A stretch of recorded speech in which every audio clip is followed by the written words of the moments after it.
Секој за своите ставови има аргументи, но ретко кој го поставува прашањето колку воопшто е можно нешто толку комплексно како што се автомобилите да биде исклучиво локален производ. Со голема доза резервираност ќе кажеме дека во некои држави и тоа е можно, но во никој случај не во развиените земји каде пазарната економија има длабоки корени, како што е Америка. Или пак Германија, од каде ќе го земеме примерот што тоа го покажува. Конкретно од Volkswagen, чија гама сите многу добро ја познаваме и чии автомобили важат за репер за германскиот квалитет.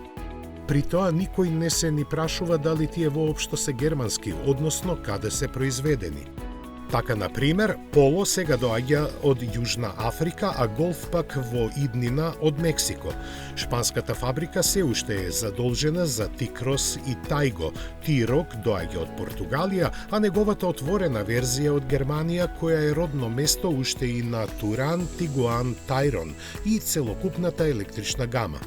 Пасат се произведува во Словачка заедно со Туарег, додека родното место на Кеди е Полска. Оттаму доаѓа и големиот Крафтер, додека популарниот транспортер и пикапот Амарок, кои се ребрендирани модели на Форд, се произведуваат во Турција, односно Јужна Африка. Сето споменато се однесува само на местата каде се врши финалната монтажа на автомобилите, додека ако погледнеме подлабоко и анализираме од каде се набавуваат компонентите, деловите и репроматеријалите, ќе мора да споменеме уште десетици држави од сите континенти.